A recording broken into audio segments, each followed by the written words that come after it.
Assalamualaikum warahmatullahi wabarakatuh. Kami dari Program Studi Kesehatan Masyarakat Fakultas Kesehatan Masyarakat Universitas Sumatera Utara.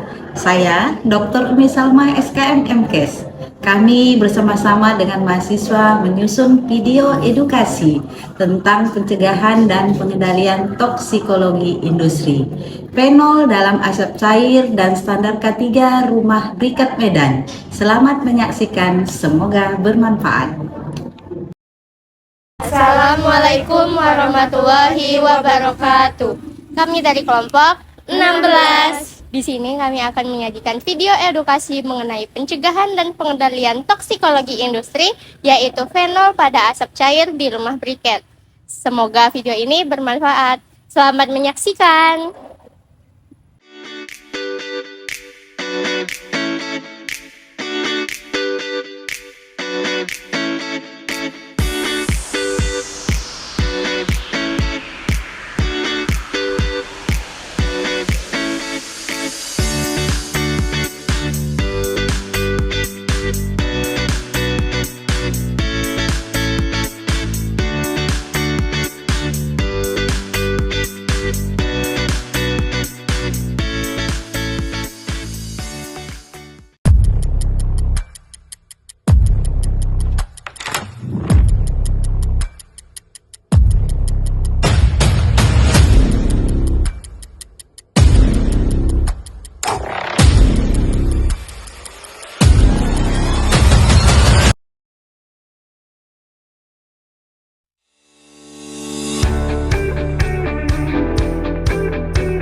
Di balik kemajuan energi alternatif, terdapat industri kecil yang menyimpan resiko tersembunyi. Rumah briket, sebuah industri rumahan yang memanfaatkan limbah kayu untuk menghasilkan bahan energi alternatif. Memang tidak memakai bahan kimia tambahan, tetapi tahukah kamu bahwa proses pembakaran yang mereka lakukan justru menghasilkan senyawa kimia berbahaya? Salah satu senyawa tersebut adalah fenol yang muncul dalam asap cair hasil pirolisis kayu. Dalam video ini, kami akan mengajak kamu untuk mengenal lebih dalam tentang toksikologi industri, bahaya fenol bagi kesehatan, dan bagaimana standar K3 Indonesia seharusnya diterapkan, bahkan industri skala mikro seperti rumah briket. Toksikologi industri adalah cabang ilmu yang mempelajari dampak bahan kimia terhadap kesehatan dan tenaga kerja. Tujuan utamanya adalah mengidentifikasi dan mengendalikan potensi bahaya kimia di lingkungan kerja, agar pekerja tidak mengalami keracunan akut maupun kronis. Dalam kasus rumah briket ini, walaupun tidak ada bahan kimia yang ditambahkan secara eksplisit, proses pirolisis kayu justru menghasilkan berbagai senyawa kimia volatil yang berbahaya, termasuk fenol. Fenol C6H5OH merupakan senyawa aromatik yang muncul dari proses pirolisis lignin dalam kayu. Fenol memiliki sifat toksik, korosif, mudah menguap, dan bisa diserap melalui kulit, saluran pernapasan, atau mulut. Menurut American Conference of Governmental Industrial Hygiene, NAB atau nilai ambang batas untuk fenol adalah 5 ppm atau TWA per 8 jam kerja. Hal ini juga tercantum dalam Peraturan Menteri Ketenagakerjaan Nomor 5 Tahun 2018 tentang K3 Lingkungan Kerja. Jika terpapar dalam konsentrasi yang tinggi atau dalam jangka panjang, fenol dapat menyebabkan iritasi, saluran napas, luka bakar pada kulit, gangguan hati, ginjal, bahkan efek neurotoksik.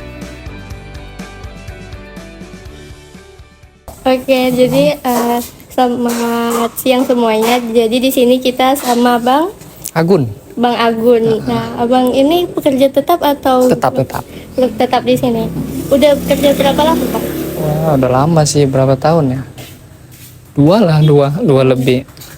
Di sini total pekerjanya ada berapa, Bang? 1, 2, 3. Oh, 3. Itu tetap semua? Sama Okay. semua. Nah, kalau boleh tahu umur paling muda dan paling tua di sini ada umur berapa, Bang? Umur muda yang itu berapa ya? Nggak tahu sih berapa tahun itu. Yang tua Bang ini. Oke. Aku 24. Oh. Nah, terus kalau di sini Lama kerjanya berapa? 8 jam. Oh, 8 jam. Berarti itu dari jam berapa, Bang? Jam 9 sampai jam 5. Nah, itu. Berarti satu shift semua, Bang? Satu 8 jam gitu. Sip pagi semua. Oke. Terus kalau misalnya jeda tuh ada istirahat gitu kan, Bang? Jeda jam 12. Itu jam isoma aja atau gimana nih? Maksudnya? Untuk Iya, istirahat untuk sholat makan aja gitu ya? Oh, oke. Terus dalam satu minggu ada liburnya nggak, Bang? Tanggal merah libur. Minggu. Seminggu. Iya, minggu. Minggu dan tanggal merah gitu ya. Oke. Terus kalau misalnya minta cuti gitu ada Bisa.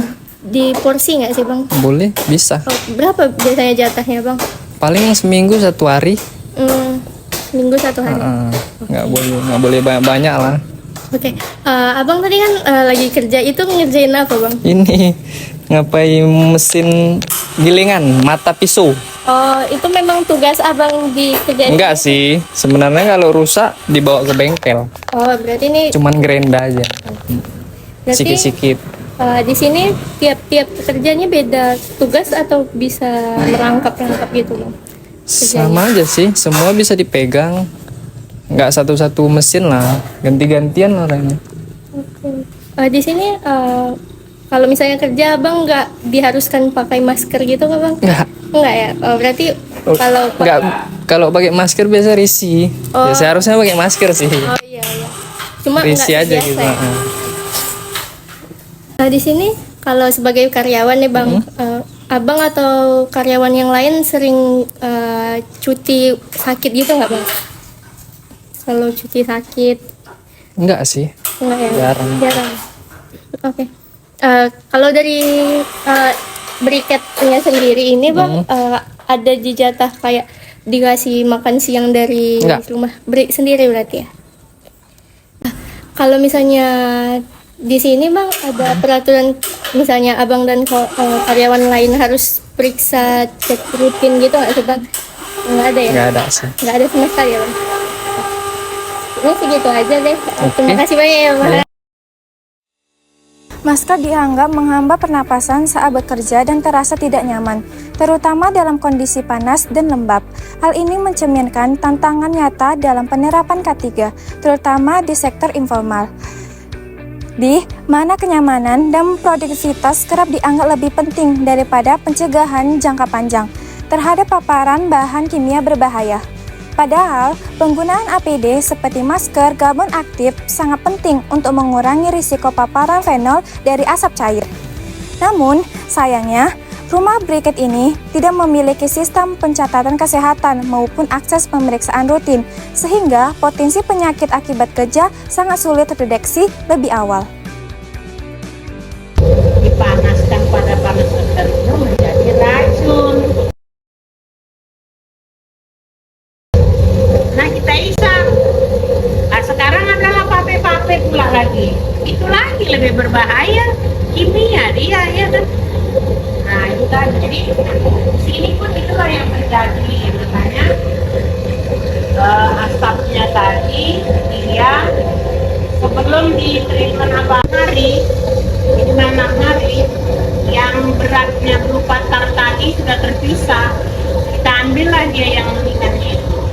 Dia bentuknya warnanya sudah menjadi bening, dia namanya harus sebenarnya harus, makanya bilang sarung tangan, masker, kemudian sepatu dan topi di dalam satu usaha yang seperti ini dia harus ada. Kalau kalian cerita ketiga, tapi itulah yang belum dilakukan di sini. Kenapa? Karena ini bermula dari hasil penelitian ibu ketika S2, terus rasanya bisa menjadikan usaha, jadi mengalir saja gitu. Jadi kita masukkan, dan nanti dia pakai sarung ini keluar dari tepung. Mesin kita ini halusnya 50 mes. Ini tadi lagi terbalik.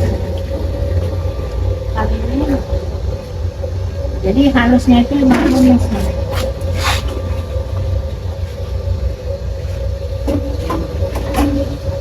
Tadi bolong. 50. Ini kenapa bolong? Waktu masukkan di sini, misalnya ada paku, ada logam-logam, dia hancur menembus saringan. Pada ini sedang diperbaiki Bapak. Jadi halusnya itu 50 mes. Kenapa harus 50 mes? Supaya pada saat nanti kita cetak, dia cukup halus. Ketika nanti dia dibakar, kita kipas, serpihannya itu karena dia rata semua 50 mes, maka dia 30 cm kita timbus angin dia mati. Nah, jadi makanya kalau orang pakai briket kita kan nggak pernah bolong jilbab, baju, alas meja nggak akan bolong. Dan kalau nanti dia jatuh setelah mati, karena dia kita rekatkan pakai lem, dia akan vertikal jatuh. Jadi nggak terbang ke sana kemana. Nah, itu dia. Makanya kan orang tanya kenapa nggak pakai yang lain Bu? Karena penelitian saya sudah memenuhi standar, dia tidak merusak baju. Dan karena dia halus, itu tadi lah. Kalau kita arang kayu, kita kipas, ada yang serpihannya besar. Nah, ke baju nyala, ya kan? Nah, kalau ini enggak, pasti dia 30 cm timbus angin mati. Itu rata-rata dia habis. Jadi, setelah ini nanti jadi tepung, baru nanti dimasak lemnya, dikeperekatnya, manual saja, 1:10. Jadi satuan tepung kanji campur 1 liter air dimasak.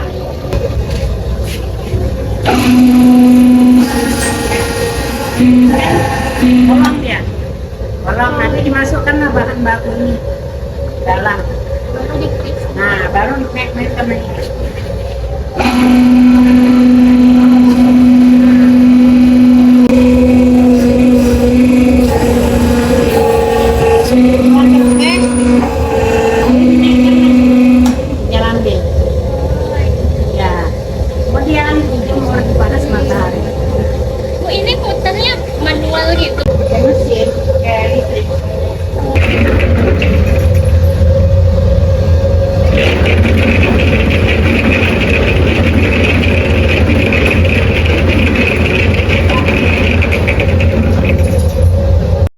Salah satu aspek penting dalam toksikologi industri yang sering diabaikan adalah fenomena bioakumulasi, yakni proses penumpukan zat toksik dalam tubuh akibat paparan berulang fenol.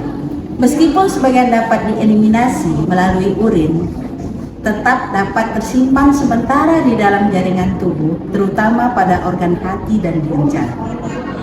Dalam jangka panjang, pekerja rumah briket yang setiap hari terpapar asap cair tanpa perlindungan memiliki resiko mengalami akumulasi fenol, meskipun konsentrasi harian di udara tampak rendah. Inilah mengapa penting dilakukan monitoring biologis secara berkala, yang hingga kini belum diterapkan di sektor informal. Mari kita bandingkan standar K3 di industri formal dengan rumah briket. Berikut adalah tabel perbandingannya. Yang pertama ada aspek pemeriksaan kesehatan. Di industri formal, rutin dan terdokumentasi. Di rumah briket tidak tersedia. Yang kedua ada ventilasi. Di industri formal, ventilasi lokal dan otomatis. Di rumah briket ada. Yang ketiga APD. Di industri formal, masker dan sarung tangan. Di rumah briket jarang digunakan. Yang keempat ada pelatihan K3. Di industri formal terjadwal dan terstruktur, di rumah briket belum ada. Yang terakhir ada pengukuran paparan kimia. Di industri formal, sensor dan pemantauan rutin, di rumah briket tidak dilakukan. Agar rumah briket lebih aman bagi pekerja, kami merekomendasikan penggunaan ventilasi alami, lubang atas, atau kipas hisap sederhana, pembuatan SOP sederhana tentang risiko asap cair, pengadaan masker karbon aktif dan sarung tangan, pemeriksaan kesehatan dasar minimal 1 kali setahun, edukasi tentang bahaya kimia bagi pekerja dan pemilik usaha. Jika masker yang diberikan terlalu panas atau tidak ergonomis, maka solusinya bukan menyerah, tetapi mengganti dengan tipe masker yang lebih sesuai.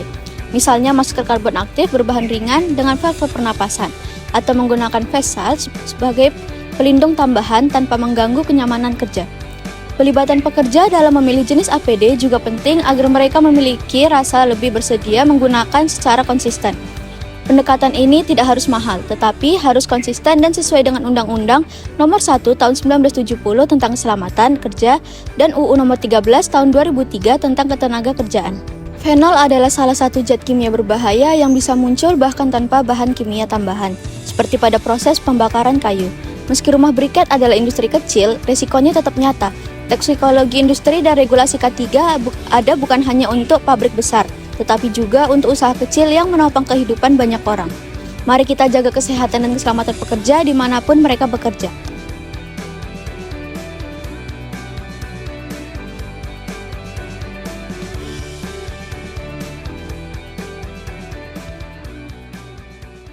Baiklah, sekian dari kami mengenai toksikologi industri dari Rumah Briket Medan. Terima kasih kepada Ibu Insinyur Rena Arifah Simbolon, MSI, karena telah menyempatkan waktunya untuk kami berkunjung ke Rumah Briket Medan dan memberikan banyak ilmu untuk kami. Sekian, terima kasih. Sampai jumpa di next video.